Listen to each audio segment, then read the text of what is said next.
ദൈവ തിരുനാമത്തിന് മഹത്വമുണ്ടാകട്ടെ. സർവകൃപാലുവായ ദൈവം തൻ്റെ മഹത്വത്താലും വീര്യത്താലും നമ്മെ വിളിച്ച സർവശക്തൻ അവിടുത്തെ ഇഷ്ടം നമ്മെ നിവർത്തിക്കുവാൻ, ദൈവഹിതം സമ്പൂർണ്ണമായി നമ്മൾ നിർവഹിക്കപ്പെടുവാൻ തക്കവണ്ണം നമ്മെ അവിടുത്തെ തിരുവചനത്താൽ നയിക്കട്ടെ, രൂപാന്തരപ്പെടുത്തട്ടെ എന്ന് പ്രാർത്ഥിക്കുകയും ചെയ്യുന്നു. അനുദിനം നമ്മെ കാണുന്ന, അനുനിമിഷം നമ്മളെ പരിപാലിക്കുന്ന സർവശക്തൻ. സംരക്ഷണവും വിടുതലും എന്ന് പറയുന്ന രണ്ട് കാര്യങ്ങളുണ്ടെന്ന്. സംരക്ഷണം എന്ന് പറഞ്ഞാൽ ഒരു അപകടത്തിൽപ്പെടാതെ സംരക്ഷിക്കുന്നതാണ്, കാക്കുന്നതാണ് സംരക്ഷണം എന്ന് പറയുന്നത്, പ്രൊട്ടക്ഷൻ എന്ന് പറയുന്നത്. വിടുതലെന്ന് പറഞ്ഞാൽ റെസ്ക്യൂ അല്ലെങ്കിൽ വിടുവിക്കുക എന്ന് പറഞ്ഞാൽ അപകടത്തിൽ പെട്ടുപോയൊരു വ്യക്തിയെ രക്ഷിക്കുന്നതാണ്. ഇടയനുമായിട്ടുള്ള ബന്ധത്തിൽ ദുഷ്ടമൃഗത്തിൻ്റെ കയ്യിൽ അകപ്പെടാതെ വണ്ണം അതിനെ സംരക്ഷിക്കുന്ന സംരക്ഷണം. എന്നാൽ ദാവീദിനെ പോലെ ആ പെട്ടുപോയ കരടിയുടെയും സിംഹത്തിൻ്റെയും വായിലൊക്കെ പെട്ടുപോയ ആടുകളെ അതിനെ അപായപ്പെടുത്തി അതിൻ്റെ വായിൽ നിന്ന് രക്ഷിക്കുന്നതായ ആ റെസ്ക്യൂ മിഷൻ എന്ന് പറഞ്ഞാൽ വിടുവിക്കുന്നതായ ഒരിത്, രണ്ടും ദൈവത്തിൻ്റെ പദ്ധതിയിൽപ്പെട്ടതാണ്. ദൈവം ആരെയും തള്ളിക്കളഞ്ഞിട്ടല്ല, എന്നാൽ മനുഷ്യൻ്റെ സ്വന്തം ഇഷ്ടത്തിനും സ്വന്തം ഹിതത്തിനും വിരോധമായ അവൻ സ്വയേച്ഛയ്ക്ക്, സ്വന്തം ഇച്ഛയ്ക്ക് അനുകൂലമായി അവൻ സഞ്ചരിക്കുമ്പോൾ അവൻ അപായത്തിൽ അകപ്പെട്ടു പോവുകയാണ്. എന്നാൽ അപ്പോഴും ദൈവത്തെ നോക്കി വിളിച്ചപേക്ഷിക്കുമ്പോൾ, അല്ലെങ്കിൽ ദൈവത്തിൻ്റെ പദ്ധതിയുള്ള വ്യക്തികളെ ദൈവം അവിടെ നിന്ന് രക്ഷിക്കുന്നതായിട്ടാണ് കാണുന്നത്. അത് വലിയൊരു സാക്ഷ്യമായിട്ട് പിന്നീട് മാറുന്നു. അതുകൊണ്ട് നമുക്ക് എപ്പോഴും ദൈവിക സംരക്ഷണയിലായിരിക്കാനായിട്ട് നമ്മളെ തന്നെ വിട്ടുകൊടുക്കണം. അതിനെപ്പോഴും എന്താണ് ചെയ്യേണ്ടത്? ദൈവത്തോടു കൂടെ ആയിരിക്കുക, ദൈവഹിതത്തിന് നമ്മളെ തന്നെ വിധേയപ്പെടുത്തുക എന്നുള്ളതാണ് അതിന് ഏറ്റവും നല്ല മാർഗം. ദൈവം നീതിയുള്ള ന്യായാധിപനാണ്, ദൈവം നമ്മുടെ നല്ല പിതാവാണ്, അതോടൊപ്പം തന്നെ ദൈവം അവൻ രാജാതി രാജാവാണ്, അല്ലേ? സകല ലോകങ്ങൾക്കും അവൻ രാജാതി രാജാവാണ്. അത് ധ്വനിപ്പിക്കുന്ന ഒരിതാണ് 97-ാം സങ്കീർത്തനം. പ്രത്യേക ശീർഷകങ്ങളൊന്നും ഈ സങ്കീർത്തനത്തിന് കാണുന്നില്ല, പക്ഷേ ദൈവിക സത്യങ്ങൾ ഇതിനകത്ത് ഉൾക്കൊണ്ടിട്ടുണ്ട്. ആരെഴുതിയെന്നോ എപ്പോൾ എഴുതിയെന്നുള്ളതൊക്കെ സെക്കൻഡറിയാണ്. എന്നാൽ ഇതിനകത്ത് പറഞ്ഞിരിക്കുന്ന കാര്യങ്ങൾ എന്താണ് എന്നുള്ളതാണ് നമുക്ക് ചിന്തിക്കാനുള്ളത്. ദൈവത്തിൻ്റെ വചനം എല്ലാം ശുദ്ധി ചെയ്തതാണ്, ഉലയിലിട്ട് 7 പ്രാവശ്യം ശുദ്ധി ചെയ്ത് വെള്ളി പോലെയാകുന്നു എന്ന് പറയുമ്പോൾ അതെല്ലാം ശോധന ചെയ്യപ്പെട്ടതാണ്, നമുക്ക് ആവശ്യമായിരിക്കുന്നതാണ്. നമ്മുടെ വളർച്ചയ്ക്കും നമ്മുടെ ആശ്വാസത്തിനും പ്രബോധനത്തിനും എല്ലാം ദൈവിക വചനങ്ങൾ ആവശ്യമായിരിക്കുന്നതാണ്. ഇന്നത്തെ 97-ാമത്തെ സങ്കീർത്തനത്തിലേക്ക് വന്നിരിക്കുന്നു. 96-ലും 95-ലും ഒക്കെ ഇതേ ഒരു അർത്ഥമാണ്. ഇതെല്ലാം ദൈവത്തിൻ്റെ ഭരണത്തെക്കുറിച്ചാണ്. The reign of God, the glory of God's reign എന്ന് വേണമെങ്കിൽ പറയാം. ദൈവിക ഭരണത്തിൻ്റെ വ്യത്യസ്തമായ അനുഭവങ്ങളാണ്, വിവരണങ്ങളാണ് ഇതിനകത്തൊക്കെ നമ്മൾ കാണാനായിട്ട് സാധിക്കുന്നത്. 96-ൻ്റെ അവസാനമൊക്കെ നമ്മൾ കണ്ടു, അവൻ ഭൂലോകത്തെ നീതിയോടും ജാതികളെ വിശ്വസ്തയോടും കൂടെ വിധിക്കും എന്ന് പറയാം. രാജാവാണ് വിധികർത്താവ്, രാജാവിൻ്റെ ഭരണം ഇവിടെ പറയുകയാണ്. ഇവിടെ തുടങ്ങുന്നത് യഹോവ വാഴുന്നു, ഭൂമി ഘോഷിച്ച് ആനന്ദിക്കട്ടെ, ബഹുദ്വീപുകളും സന്തോഷിക്കട്ടെ, മേഘവും അന്ധകാരവും അവൻ്റെ ചുറ്റും ഇരിക്കുന്നു, നീതിയും ന്യായവും അവൻ്റെ സിംഹാസനത്തിൽ അടിസ്ഥാനമാകുന്നു. തീ അവന് മുമ്പായി പോകുന്നു, ചുറ്റുമുള്ള അവൻ്റെ വൈരികളെ ദഹിപ്പിക്കുന്നു. അവൻ്റെ മിന്നലുകൾ ഭൂതലത്തെ പ്രകാശിപ്പിക്കുന്നു, ഭൂമി കണ്ട് വിറയ്ക്കുന്നു. യഹോവയുടെ സന്നദ്ധിയിൽ, സർവ്വഭൂമിയുടെയും കർത്താവിൻ്റെ സന്നദ്ധിയിൽ പർവ്വതങ്ങൾ മെഴുകുപോലെ ഉരുകുന്നു. ആകാശം അവൻ്റെ നീതിയെ പ്രസിദ്ധമാക്കുന്നു, സകല ജാതികളും അവൻ്റെ മഹത്വത്തെ കാണുന്നു. വിഗ്രഹങ്ങളെ സേവിക്കുകയും ബിംബങ്ങളെ പ്രശംസിക്കുകയും ചെയ്യുന്നവരൊക്കെയും ലജ്ജിച്ചു പോകും. സകല ദേവന്മാരുമായുള്ളവരെ അവനെ നമസ്കരിക്കുവിൻ. സിയോൻ കേട്ട് സന്തോഷിക്കുന്നു, യഹോവേ നിന്റെ ന്യായവിധികൾ ഹേതുവായി യഹൂദാപുത്രിമാർ ഘോഷിച്ച് ആനന്ദിക്കുന്നു. ഇവിടെ ഈ പറഞ്ഞിരിക്കുന്ന കാര്യങ്ങളിലെല്ലാം സങ്കീർത്തനത്തിൽ തന്നെ ഇതിൻ്റെ എക്സ്പ്ലനേഷനുണ്ട്. പല സങ്കീർത്തനങ്ങളും ധ്യാനിക്കുമ്പോൾ ഇതിൻ്റെ തന്നെ മറ്റൊരു വെർഷൻസ് അല്ലെങ്കിൽ ഇതിൻ്റെ തന്നെ മറ്റ് വിവരണങ്ങളൊക്കെ മറ്റുള്ള സങ്കീർത്തനങ്ങൾ നമുക്ക് കാണാനായിട്ട് സാധിക്കും. അത് നമ്മൾ ധ്യാനത്തിൽ അതിനോട് ചേർത്ത് പോകാനായിട്ട് ശ്രമിക്കാം. ഇവിടെ നമ്മൾ കാണുന്ന എന്താണ്? യഹോവ വാഴുന്നു, ദൈവത്തിൻ്റെ ഭരണമാണ്. അതുകൊണ്ട് ഭൂമി ഘോഷിച്ച് ബഹുദ്വീപുകൾ സന്തോഷിക്കട്ടെ. ഈ ദ്വീപുകൾ എന്നൊക്കെ പറയുന്നതൊക്കെ മനുഷ്യ ജീവിതത്തോട് സാമ്യപ്പെടുത്തി പറയാം. എല്ലാത്തിലും 2-3 മാനങ്ങളുണ്ടെന്ന് പറയാം.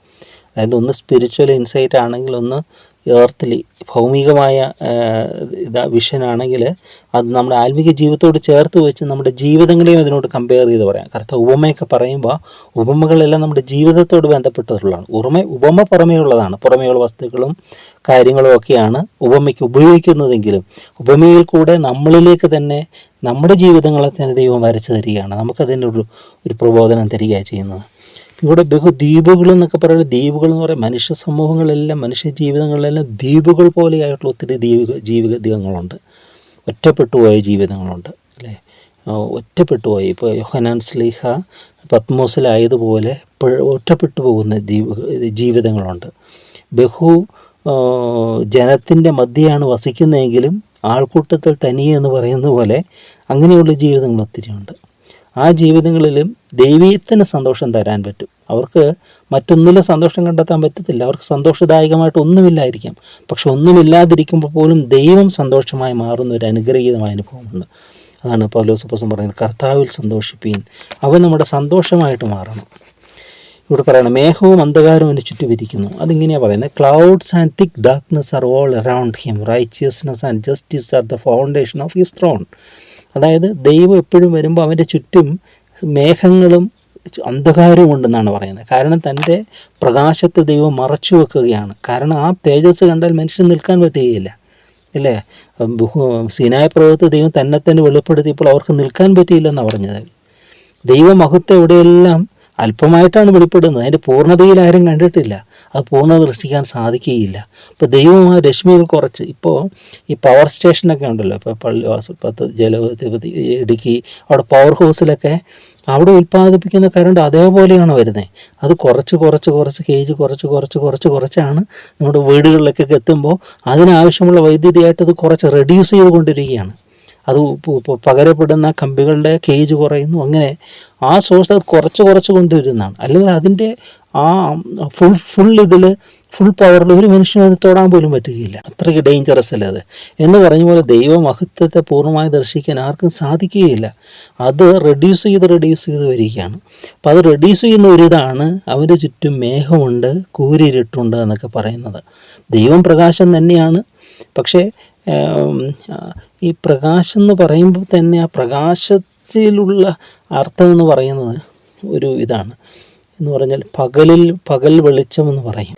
സൂര്യനില്ലെങ്കിലും സൂര്യനില്ലാത്തപ്പോൾ ഒരു പ്രകാശം ഉണ്ടെന്ന് പറയും. അതായത് ആ സൂര്യൻ നിർമ്മിക്കപ്പെടുന്നതിന് മുമ്പ് പ്രകാശമുണ്ടല്ലോ, ദൈവം പ്രകാശമാണെന്ന് പറയുന്നുണ്ടല്ലോ.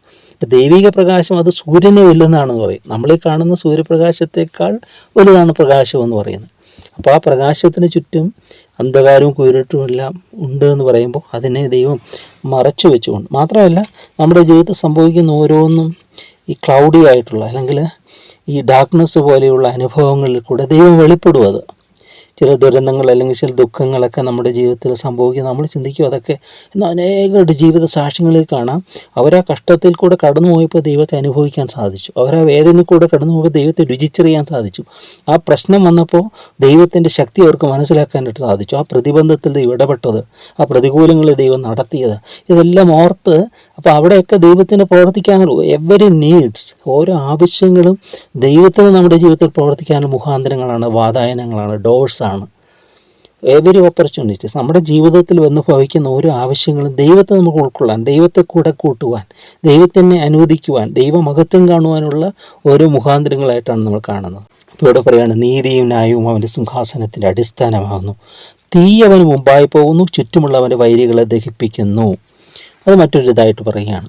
അവൻ്റെ മിന്നലുകൾ ഭൂതലത്തെ പ്രകാശിപ്പിക്കുന്നു, ഭൂമി കണ്ടു പറയ്ക്കുന്നു. 3-ാമത്തെ വാക്യത്തിലാണ്, fire goes before him and consumes his adversaries on every side, his lightnings light up the world, the earth sees and ട്രംബിൾസ്.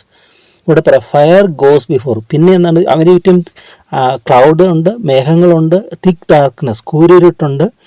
മാത്രമല്ല അടുത്ത പറയണം ഫയർ ഗോസ് ബിഫോർ, അവന് മുമ്പായി തീ പുറപ്പെടുന്നു എന്ന് പറയുന്നത്. ഇതൊക്കെ എങ്ങനെയാണെന്ന് പറഞ്ഞാൽ ദൈവികതയുടെ മഹത്വമാണത്.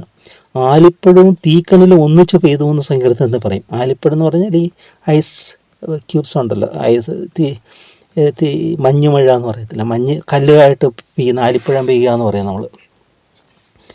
ഇങ്ങനെ ചെറിയ മഴത്തുള്ളികൾ ഈ ഐസ് കഷ്ണങ്ങളായിട്ട്, ചെറിയ ഐസ് കഷ്ണങ്ങളായിട്ട് വീഴത്തില്ലേ, അതിനാണ് ആലിപ്പഴം എന്ന് പറയുന്നത്. ആലിപ്പഴവും തീക്കനലും ഒന്നിച്ച് പെയ്തു എന്ന് പറയുമ്പോൾ അതെങ്ങനെ ഒന്നിച്ച് പെയ്യുന്നത്? തീക്കനൽ ആലിപ്പഴത്തിൽ ഈ മഞ്ഞുതുള്ളി കെട്ടുപോകണ്ടേ?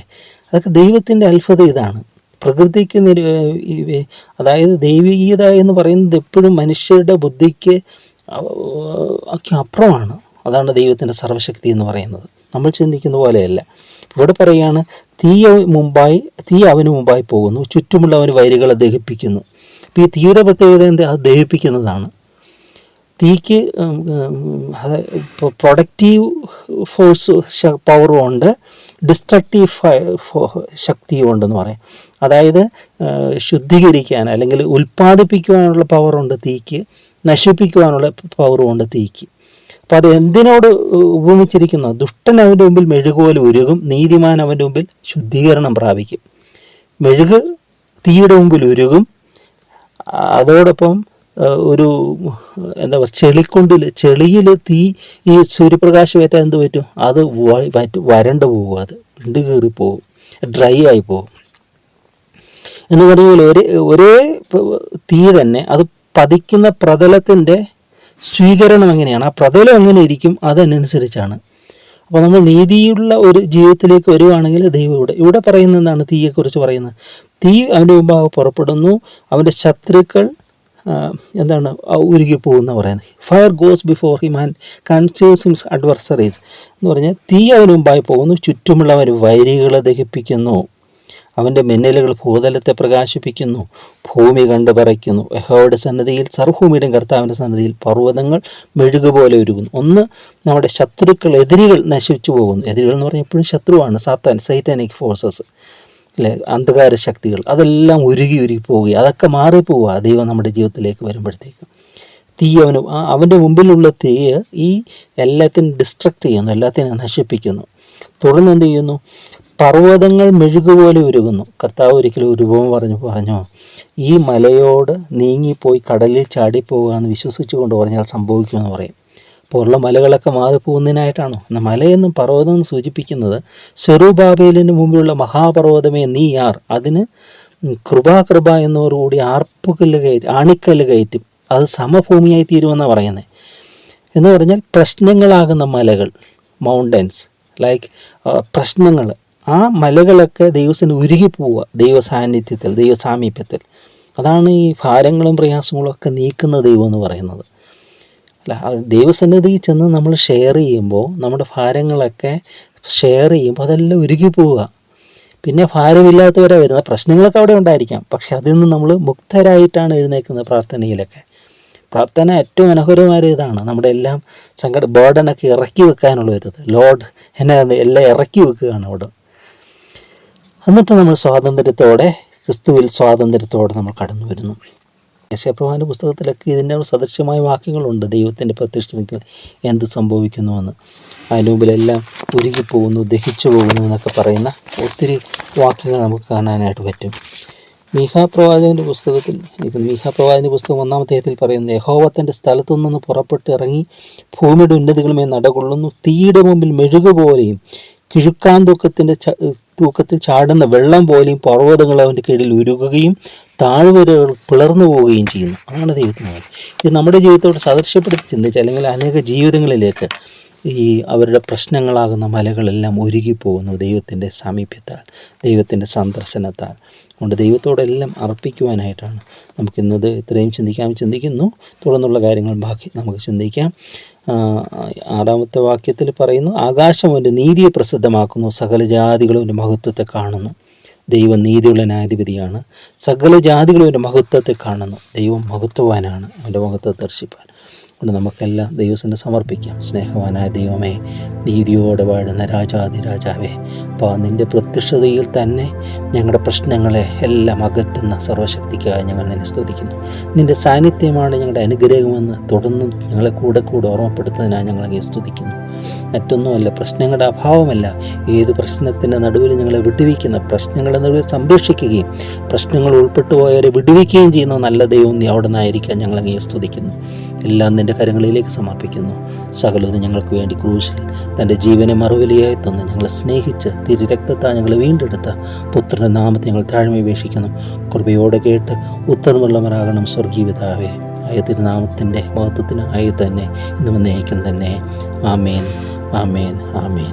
പാപിക്കുമറവിടമേശുരക്ഷകൻ പാരിതിൽ വന്നു ജീവൻ തന്നവൻ പരമോന്നതൻ കുരിശോ